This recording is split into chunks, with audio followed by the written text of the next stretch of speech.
하나님의 큰 은혜가 오늘 예배 참석한 성도들 함께 하시기를 예수님의 이름으로 축복합니다. 우리 함께 인사합니다. 환영합니다. 축복합니다. 사랑합니다. 감사합니다. 초대교회가 거룩한 부흥을 이루면서 문제가 불거졌습니다. 발단은 다름 아닌 구제 때문이었습니다.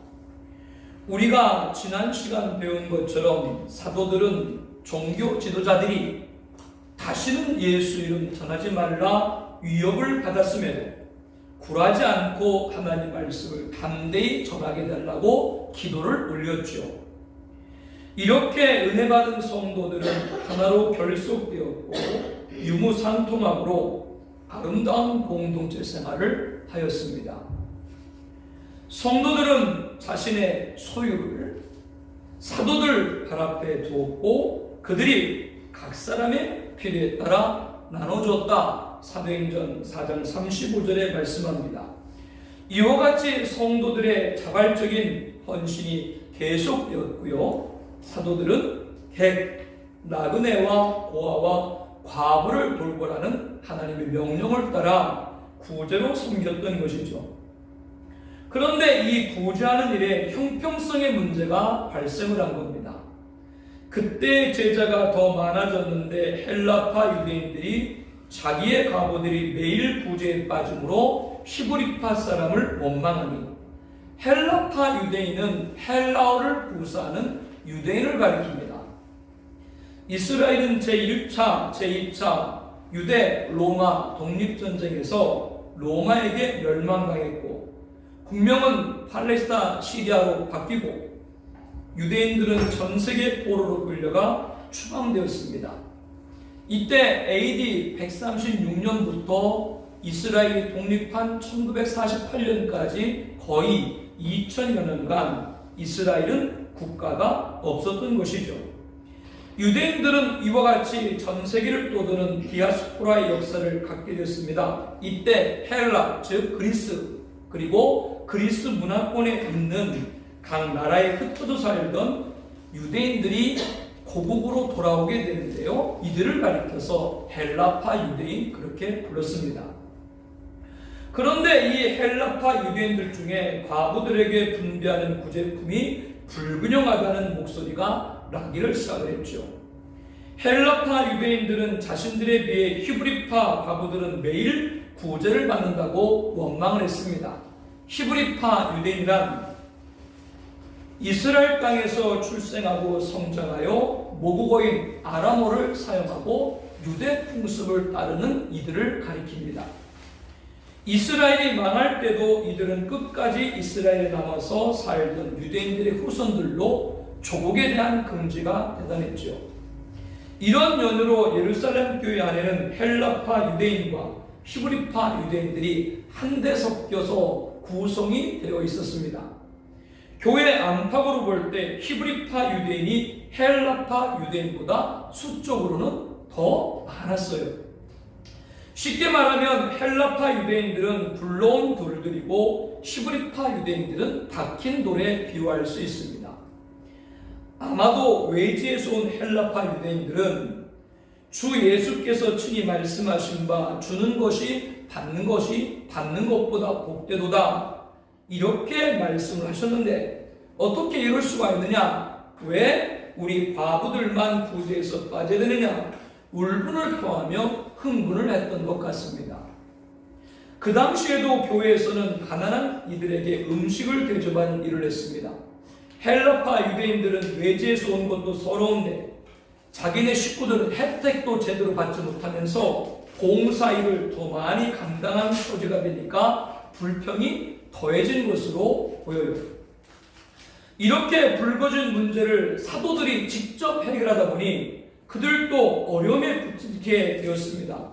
어떤 어려움이 사도들에게 부딪히게 됐나요? 2절에 보니까 우리가 하나님의 말씀을 제쳐놓고 접대를 일삼는 것이 마땅하지 아니하다.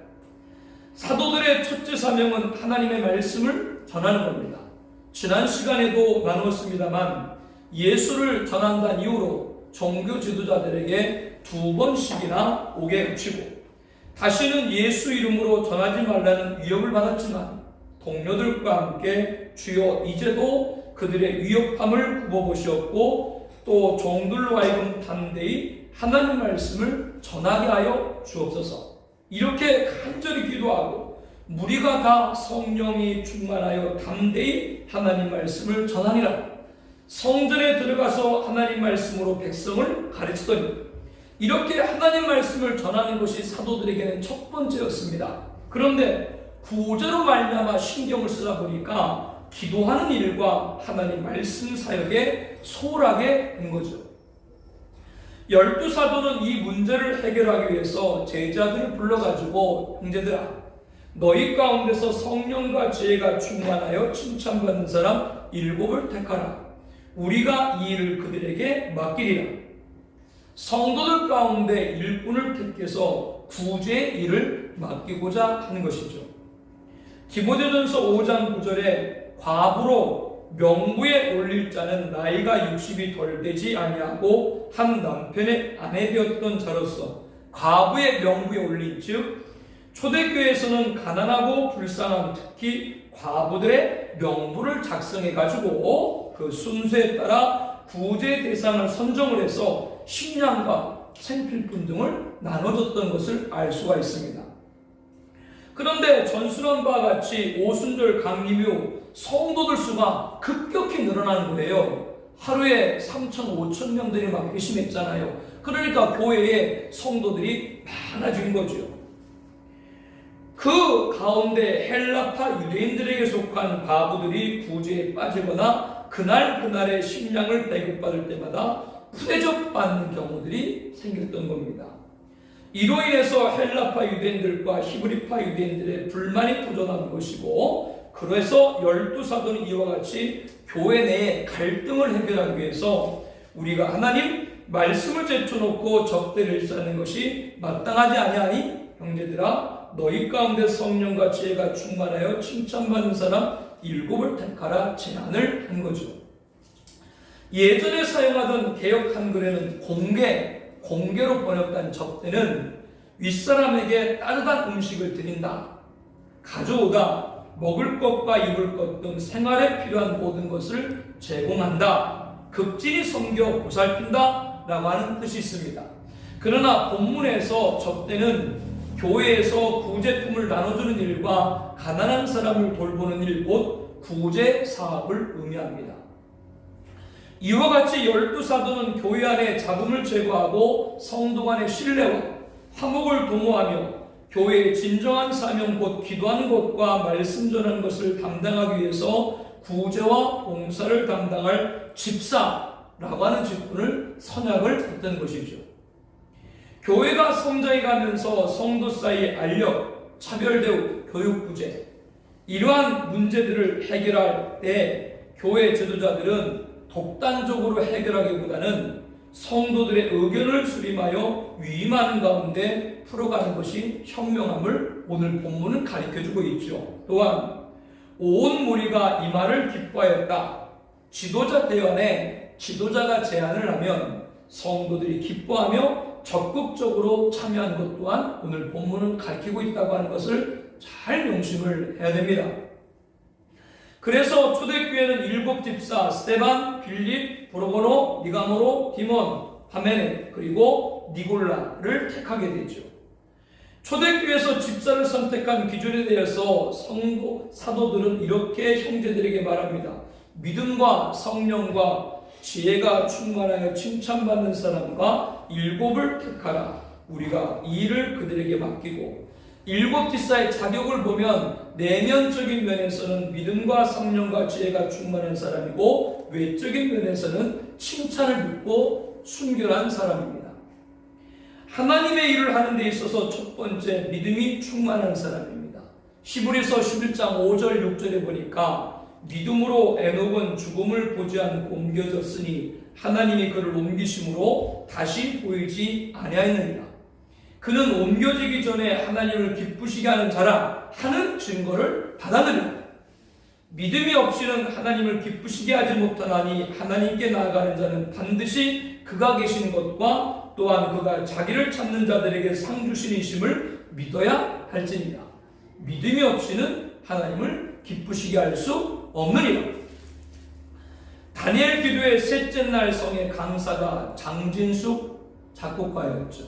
여러분들도 많이 아는 찬양이에요. 주님, 제 마음이 너무 둔해서 주님을 볼 수 없습니다.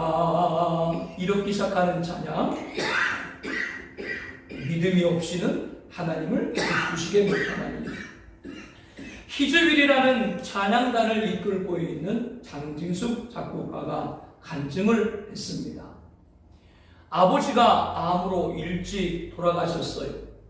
대학 때부터 가정에 엄마도 아프시기 때문에 하나 지원받지 못하고 생활비 학비를 다 감당을 했습니다. 그때 일부 예배 나와가지고 반주하면서 교회에서 받은 사례비가 10만 원인데 그 10만 원을 받고 한 달을 살아야 되는 거예요. 얼마나 힘들어요. 그래서 하나님 앞에 투정, 하나님 앞에 불만을 제기하는 거예요. 제가 하나님의 자녀고 하나님이 나의 아빠면 먹고 입을 거를 책임져 줘야 되지 않겠냐고. 너무 어려우니까 서러워서 그렇게 하나님 앞에 투정을 부린 거예요. 그런데 전혀 생각지도 않게 누가 아는 사람을 통해 가지고 연락이 왔어요. 우리 아이 가정에 피아노 레슨을 좀 맡아달라. 20만 원. 그때 딱 20만 원이 필요했거든요. 조금 더 지나서 이번에는 40만 원이 필요해가지고 이번에도 기도하는 거죠. 하나님이 또 들어주신 거예요. 거기서 그동안 자기가 교회 다니면서 하나님을 믿긴 믿었는데 정말 기도하면 하나님이 나에게 이렇게 개입하시고 간섭해 주시는구나. 그거를 그때서 확실히 체험을 한 거예요. 아, 믿음이 없이는 하나님을 기쁘게 할 수 없는구나. 그때부터 하나님과 교제가 된 거예요. 그런데 이번에는 80만 원이 물질이 필요하네요. 그런데 어찌된 일인지 이번에는 벼룩시장이나 이런 데 나인 구인관 이런 거를 보고 열심히 막 알아본 거예요. 자기는 찬양도 잘하고 피아노도 잘하고 아이들도 잘 놀고 하니까 학원에서는 금방 될 거다. 한 달이 됐는데도 알아봤지만 소용이 없어요. 그래가지고 기도하고 있는데 하나님이 마음에 감동을 주시는 거죠. 왜 네가 네 힘으로 일하려고 그러냐. 너 아까 전 방금 전 그전에는 누구에게 기도했니? 하나님 앞에 기도하잖아. 근데 왜 네가 알아보려고 하니? 그래서 그 믿음이라는 찬양을 많이 썼는데 그 믿음이라는 찬양에도 보면 그런 얘기가 있죠. 아무리 열심히 해도 헛된 수고뿐이다. 그 내용이 그 안에 있죠. 그러니까 그런 일상의 삶들을 다 그 찬양에 넣은 거예요. 그러니까 하나님이 또 기도하고 나서 80만 원짜리 쪽을 또 알아봐 주시고 그렇게 하루하루를 하면서 하나님의 인도함을 보면서 신앙생활을 해간 거죠. 원래는 작곡가예요. 원래는 성악가예요. 근데 한 번도 곡을 쓴 본 적이 없는데 갑자기 자기가 생각나는 가사, 찬양 가사에 곡을 붙여주면 좋겠다 싶어가지고 한 곡을 만들고 또 한 곡을 만들고 한 달에 30곡을 만들기 시작을 한 거예요.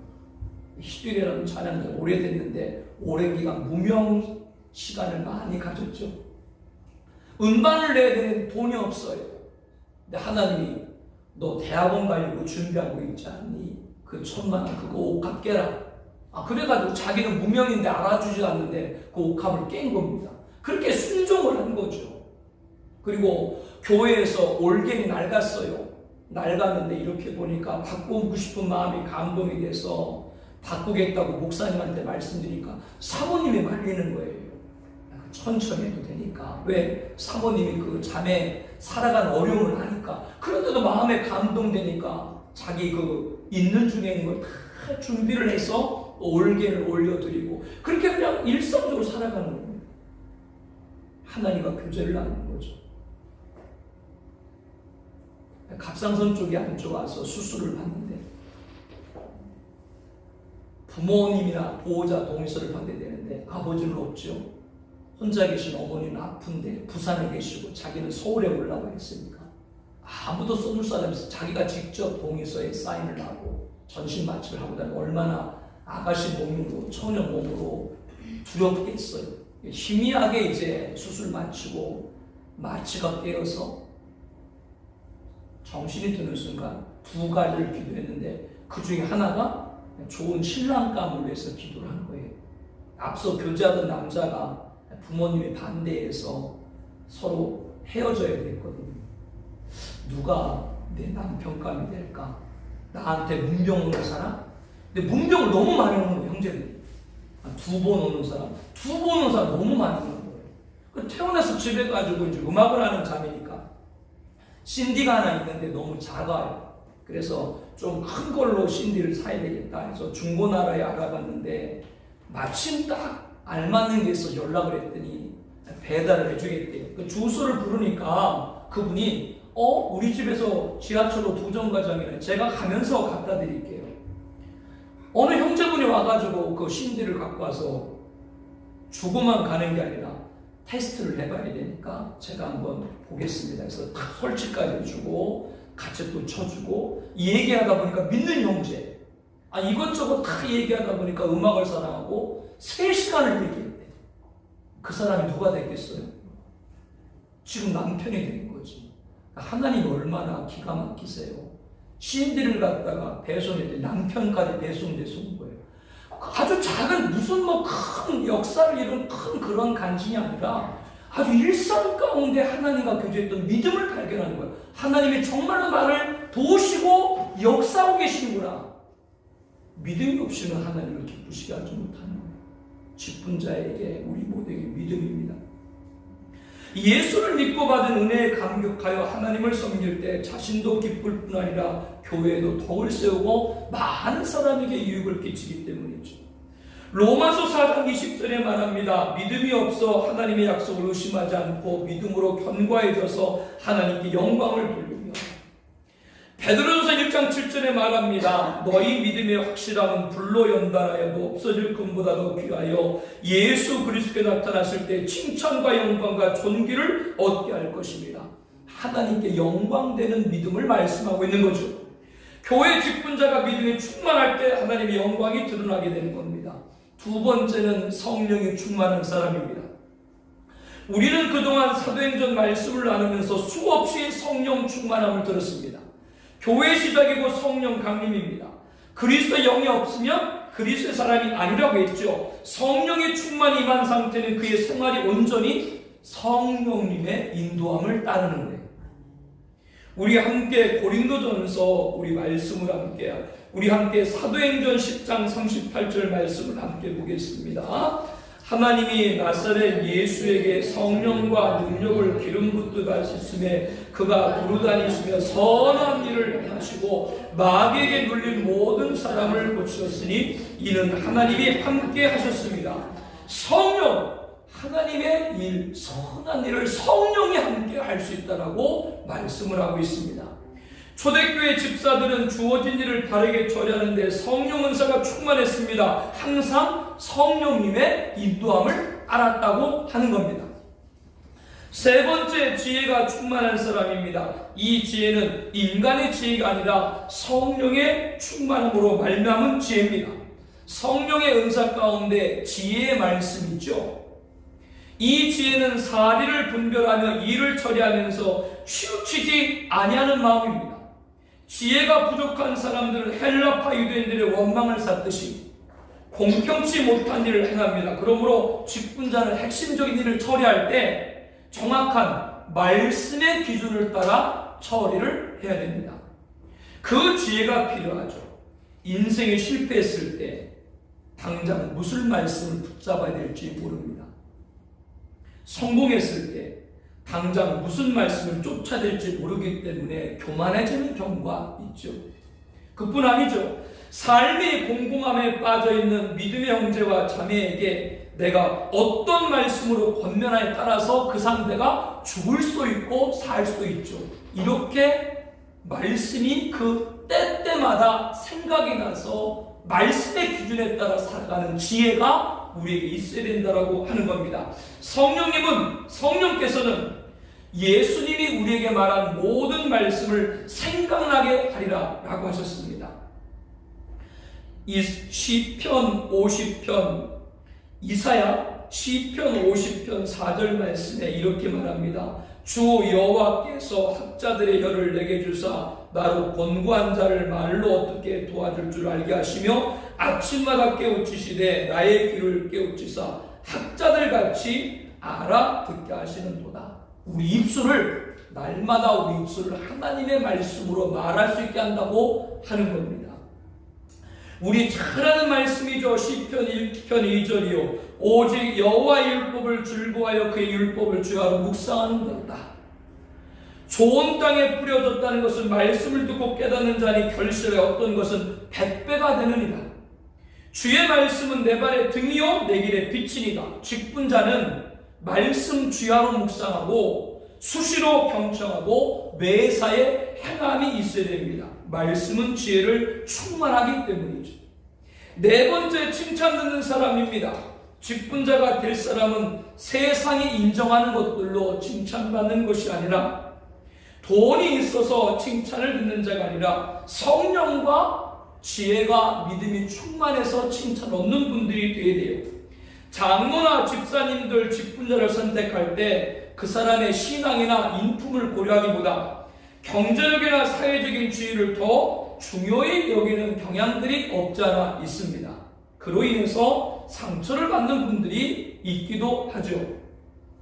하나님의 일과 관계없는 것으로 평판이 좋은 사람이 교회 직분자가 되는 것이 아닙니다. 사도행전 11장 24절에 보면 바나바는 착한 사람이요 성령과 믿음이 충만한 사람이라 이에 큰 무리가 죽게 거하여지더라.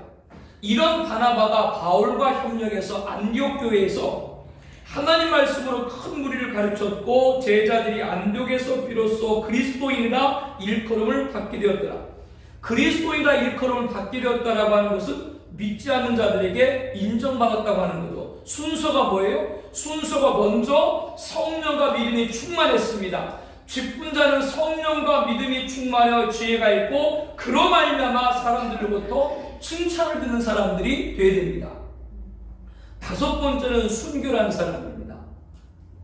일곱 지사 가운데 니골라에 관해서 유대교에 있게 했던 안디옥 사람 이렇게 소개를 하고 있는데요. 수리아 안디옥에서 태어난 니골라는 이방 헬라인이었는데요. 유대교에 입대했다가 다시 기독교로 개종했던 독특한 신앙의 경력을 가진 인물입니다. 그런데 이 니골라가 나중에 이단 니골라당의 창시자라는 설이 있어요. 에베소 교회에 오직 내가 이것이 있으니 내가 니골라당의 행위를 미워하는도다 라도 이것을 미워하노라. 버가모 교회에 이와 같이 내게도 니골라당의 교훈을 지키는 자들이 있도다. 에베소 교회와 버가모 교회에 이 니골라당들이 침입을 해가지고 하나님을 한번 믿은 뒤에는 어떤 죄를 범해도 아무 관계가 없다. 도덕 폐기론, 무율법을 주장한 자들이에요. 율법의 때는 지나갔으니까 지킬 필요도 없고 육신은 악한 것이고 영만 선한 것이기 때문에 우리가 한 번 은혜를 받은 성도님은 육적으로 어떤 죄를 범해도 잘못된 게 없다 이렇게 가리키는 자들이 이들입니다. 그런데 여러분 성경은 뭐라 그래요? 우리가 법 아래 있지 아니하고 은혜 아래 있으니 죄를 지으려 그럴 수 없느니라. 우리 몸에 관해서 성경은 뭐라 그래요? 우리 몸도 하나님께 영광을 돌리라. 고린도서 6장 20절에 말씀하는 줄로 믿습니다. 이렇게 성경의 가르침에 반하는 주장을 펼쳐서 성도들을 범죄하게 한 자들이 니골라당인데 이 니골라당을 창시한 자가 니골라 집사라는 설이 있어요. 이를 통해서 우리들이 뭘 알게 됩니까? 직분자는 잘못된 사변과 사상으로 변절되지를 말아야 됩니다. 직분자들은 하나님 말씀, 담임 목사님 지도를 잘 받아야 되지 이상한 말에 현혹되면 안 돼요. 마지막 때 여자와 더불어 더럽히지 아니하고 순결한 자라고 요한계시록 14장 4절에 말합니다. 여기서 여자라고 하는 건 음료, 배교를 말해요. 자꾸 변질된 신앙을 빠져 있다가 배교에 빠져지는, 그렇기 때문에 직분자는 변절하지 않는 신앙의 순교를 가져야 됩니다. 이렇게 믿음이 충만한 사람, 성령이 충만한 사람, 지혜가 충만한 사람, 칭찬 듣는 사람, 순결한 사람, 이 직분자들에게는 누리는 상급에 관해서 성경은 자세하게 말씀을 하고 있습니다. 첫 번째는 아름다운 지위를 얻게 됩니다. 뭐를 얻게 된다고요? 아름다운 지위를 얻게 돼요. 디모데전서 3장 13절에 집사 직분을 잘한 자들은 아름다운 지위를 얻느니라 라고 말씀합니다. 교회에서 충성한 직분자가 아름다운 지위를 얻는다고 하는 것은 존경과 신뢰를 뜻합니다.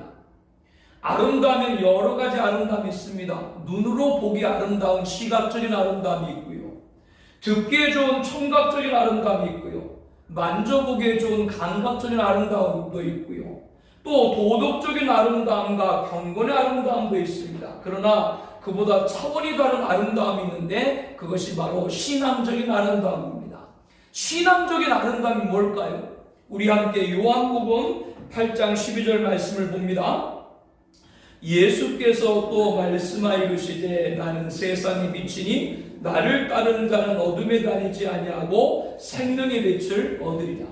이어서 마태복음 5장 14절 16절 말씀 봅니다. 너희는 세상의 빛이라. 산 위에 있는 동네가 숨겨지지 못할 것이요 사람이 등불을 켜서 말 아래 두지 아니하고 등경 위에 두나니 이러므로 집안 모든 사람에게 비추느니라. 이같이 너희 빛이 사람 앞에 비치게 하여 너희 착한 행실을 보고 하늘에 계신 너희 아버지께 영광을 돌리게 하라. 예수님은 자신을 빛이라고 하면서 우리들에게 뭐가 되라고 말씀했어요? 세상에 빛이 되라고 말씀했죠. 이 빛이 바로 신앙의 아름다움입니다. 우리의 아름다움 뭐예요? 세상에 빛으로 나타나야 된다라고 하는 거죠. 한 강사 목사님은 미국에서 이민자 한국인 교회를 담임하시는 분인데 그 말씀 안에 듣는 가운데 우리 가슴을 아프게 한 것이 많이 있죠. 70년대 80년대 미국의 이민간 1세대들은 얼마나 많은 고생을 했습니까?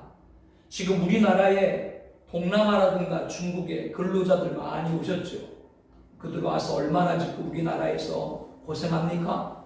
우리나라 사람들이 70년 미국 갔을 때 얼마나 허드렛 일, 세탁소 일, 그런 일하고 기반을 잡아서 이제 잘 살게 되고 신앙생활도 잘하고 아이들도 잘 뒀는데, 문제는 뭐가 문제예요? 아이들도 잘 뒀는데 집에 신방 가서 물어보면 자녀분은 교회 잘 다니세요라고 하면 그게 문제입니다. 목사님, 그렇게 고생하면서 이민 와가지고 기반을 다 잡았는데 아이들이 중학교 고등학교 때까지는 교회를 다니다가 대학 다니고 사회생활 하면서 교회를 안 다닌 거예요.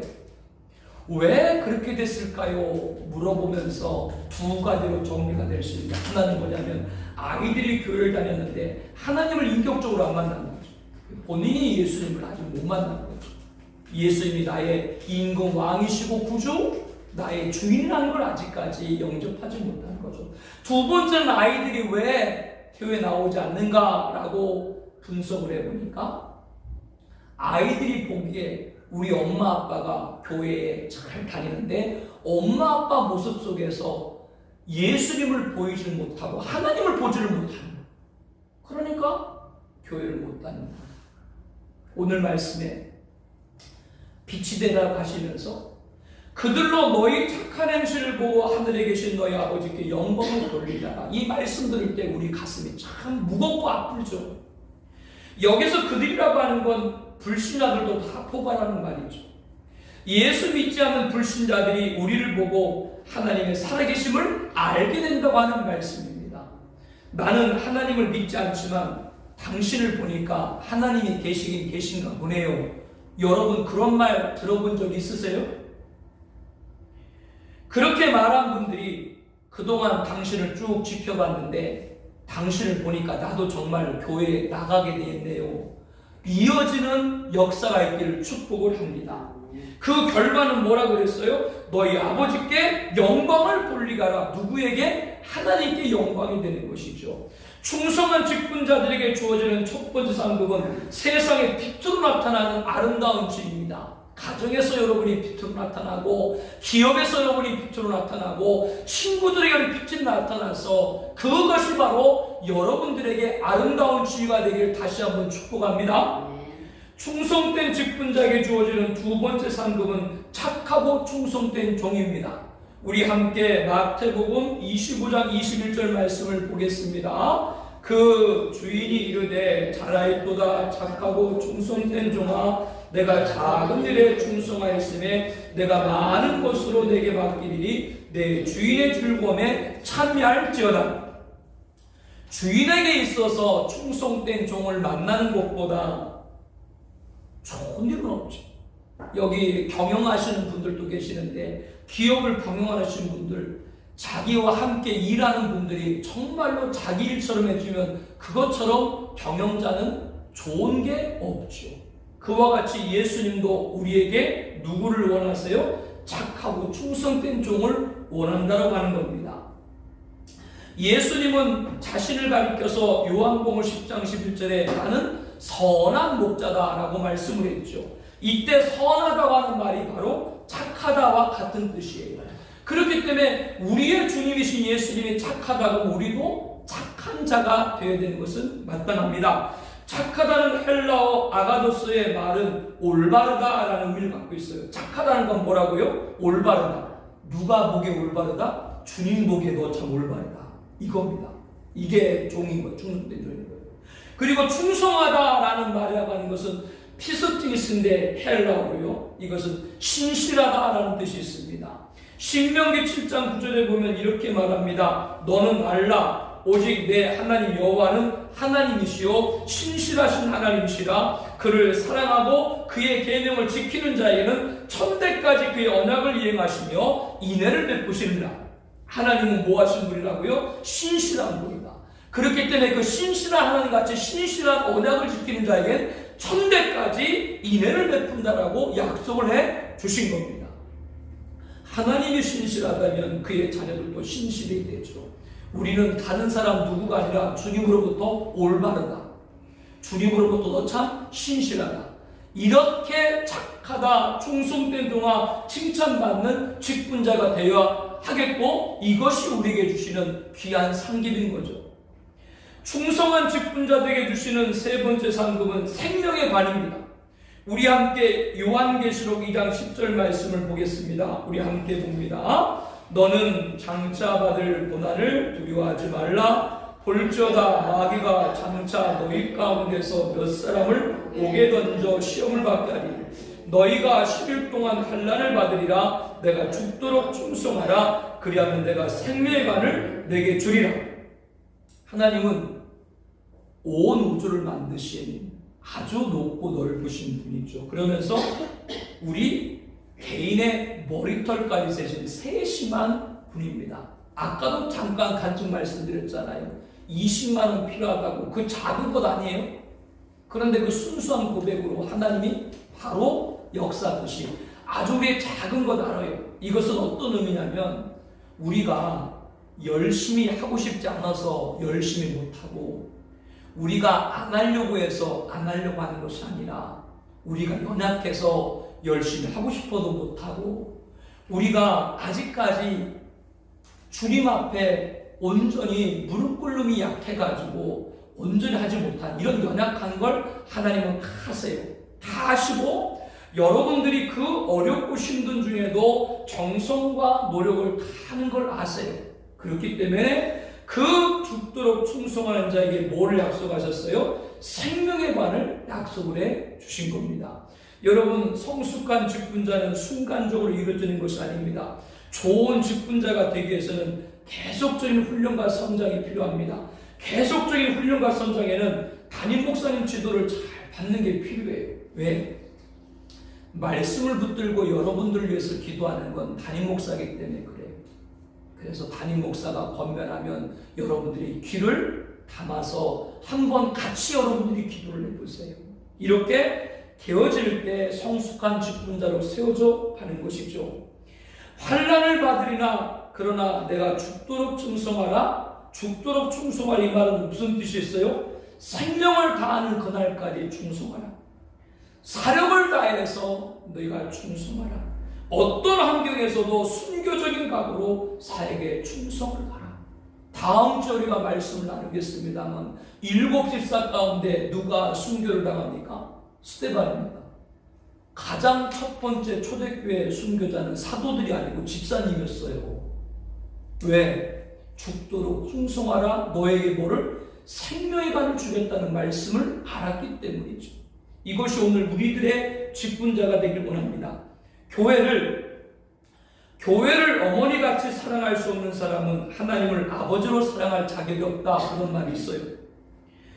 하나님을 사랑하는 직분자는 교회를 사랑한다라고 하는 겁니다. 이것은 별개일 수 없다라고 하는 거예요. 교회는 우리가 환난을 당하나 죽도록 충성할 수 있도록 주신 곳이 교회인 줄로 믿습니다. 교회가 있기 때문에 죽도록 충성할 수 있는 곳이 있을 수 있는 곳이 있는 거예요. 그 교회를 섬기는 직분자에게 생명의 관이 약속된 줄로 믿습니다. 생명의 관을 받은 자는 종말의 때 장차 온 세상에 임하여 땅에 거하는 자들을 시험할 때 종말의 7년 안에서 면하게 되고 둘째 사망의 해 지옥 형벌을 받지 않겠다고 약속을 주셨죠. 이러한 직분자가 되시기를 축복합니다. 사도행전 1장에 우리가 말씀을 나눴을 때요, 가룟 유다에 관해서 본래 사도의 수 가운데 참여하여 직무의 한 부분을 맡았던 자다라고 말씀을 하고 있죠. 이렇게 예수님의 제자로 한 직무를 담당했던 가룟 유다였지만 그가 어떤 일을 행했는지 아시죠? 대성에게 얼마 주면은 예수를 넘기겠느냐? 은 30. 소 한 마리 값에 불과한 은 30에 예수님을 팔았죠. 나중에는 그가 양심의 가책을 받아가지고 대사람들에게 도로 돈을 갖다 주려고 했지만 받지 않으니까 성소에 던져버리고 스스로 자결을 합니다. 그 돈을 가지고 토기장의 밭을 사서 나그네 묘지를 삼았고 뒷날 가룟 유다는 이곳에서 자살해서 피를 흘렸다라고 성경은 말씀을 합니다. 베드로가 이렇게 얘기합니다. 사도행전 1장 21절에 요한의 세례로부터 우리 가운데 올려져 가신 날까지 주 예수께 우리 가운데 출입하실 때 항상 우리와 함께 다니던 사람 중에 하나를 세워 우리와 더불어 예수께서 부활하심을 증언할 사람이 되게 하여야 하리라. 죽은 가룟 유다를 대신할 사도를 선출하자, 그 얘기죠. 이에 120제자들이 두 사람을 내세우니 하나는 바사바도 하고 별명은 루스라 하는 요셉이요 하나는 마띠아라. 이들 중 예수의 사도를 허락해달라고 간절히 기도하여 뭇사람의 마음을 아시는 주여 이 두 사람 중에 누가 주님께 택함 받아요 봉사 및 사도의 직무를 대신할 자인지 보시옵소서. 그렇게 기도한 후 제자들이 제비를 뽑아서 마띠아를 얻고 그 마띠아가 11사도수에 들어가죠. 여러분, 베드로는 죽은 가룟 유다를 대신해서 마띠아를 새로 사도로 뽑기 전에 우리와 같이 증언할 사람이 되게 하리라 라고 하면서 가룟 유다는 본래 12제자 가운데 참여하여 직무의 한 부분을 맡았던 자라고 얘기했습니다. 제자들은 봉사 및 사도의 직무를 대신할 자인지를 보시옵소서. 유다는 이 직무를 버리고 제 곳으로 갔나이다라고 기도했습니다. 이 말씀에서 우리에게 가룟 유다처럼 직무를 버리고 제 곳으로 가서는 안 됨을 가르쳐주고 있는 거죠. 모든 성도님들은 직무를 맡은 직분자입니다. 성령 강림으로 교회가 시작된 사도행전 1장 가장 첫 번째에서 직분자에 대한 교훈을 하고 있다고 하는 걸 우리는 잘 명심을 해야 됩니다. 본문에서 사도들은 제자들이 선출한 7 지사를 안수하고 세웠죠. 처음에 사도들이 제안을 했고 그거를 교회 성도님들이 듣고 함께 기도하고 제비를 뽑았죠. 그리고 선출된 7 지사를 사도들이 안수했습니다. 모든 질서가 민주적이고 영적인 걸 알 수 있죠. 이 차례대로 오늘 교회도 운영이 되는 거예요. 이제 사도들은 기도하는 일과 말씀 사이에 전념할 수 있게 됐죠. 일곱 집사는 사도들에게 든든한 협력자가 됐습니다. 일곱 집을 세우는 온 무리가 기뻐했습니다. 일곱 집사는 성도들에게 유익이 된 거죠. 일곱 집사에게 역할이 분담되면서 하나님 말씀이 점점 왕성하여 예루살렘에는 제자 수가 더 심히 많아졌다라고 7절에 말합니다. 사도들을 잡아 가두었던, 예수 이름 전하지 말라라고 위협했던 허다한 제사장의 무리도 이 기도에 복종했다. 교회가 강대해진 거죠. 직분자를 세운 결과입니다. 다니엘 특별기도의 4일째 성의 강사는 저의 선배님이기도 하신 류은열 목사님이셨습니다. 총신대학교 신학대학원에서 교수로 재직 중에 미국 워싱턴 중앙장로교회 청빙을 받아서 지금 담임자로 섬기고 계세요. 류 목사님은 미국에 살면서 직접 체감한 무너지고 있는 미국 교회를 전했습니다. 미국은 제34대 아이젠하워 대통령 때부터 취임식 때 목사님들이 축도를 합니다. 금년 1월 20일 제46대 대통령에 취임한 조 바이든은 케네디 이후 60년 만에 카톨릭 신자예요. 취임식 날 천주교 예수의 사제인 레오 오도노반 기도 순서를 맡았고 감리교 목회자인 실베스터 비어만 축도를 맡았습니다. 비어만 목사는 축도를 조 바이든 대통령과 영부인 그리고 그의 가족에게 하나님의 은혜를 내려주셔서 시작을 하며 마친 기도에 In the strong name of collective faith, of collective faith on collective faith, 다양한 믿음, 다양한 종교의 이름으로 하면, 여러분 목사가 누구 이름으로 아멘해야 돼요? 예수님. 그런데 여러 종교의 이름으로 하면, 이게 지금 미국의 목사들이에요. 그 이전 1월 4일에는 미국 제117자 하원계에서 민주당 하원이자 현직 감리교 목회자인 이메뉴얼 클리버리, 우리의 유일하신 하나님 브라마 여러 다른 이름 다른 믿음으로 알려진 하나님의 이름으로 기도합니다. 아멘 그리고 아오멘. 미국 의회에서는 남자, 여자, 남편의 성별에 따른 단어를 없애고 트랜스젠더, 성, 소수자, 중립적인 단어를 말합니다. 무슨 말이냐면 남자라고 말하지 말고 여자라고 말하지 말고 남편도 말하지 말고 아내도 말하지 말라. 그냥 사람. 그러니까 결혼도 뭐요? 남자랑 여자랑 결혼하는 것이 아니라 결혼은 뭐요? 사람과 사람이 결혼한 거니까 남자와 남자도 결혼할 수 있다. 그 얘기를 지금 하는 거예요. 미국 내에서. 거기에 있는 이 클리버라는 의원이 기도 뒤에 아멘을 갖다가 아오멘, 우멘 여자예요. 아멘이라고 하는 건 진정한 믿는다는 의미로 히브리어인데 젠더와는 아무 관계 없는데, 목사가 예수를 유인자는 부인자로 믿지도 않고 선포도 안 해요.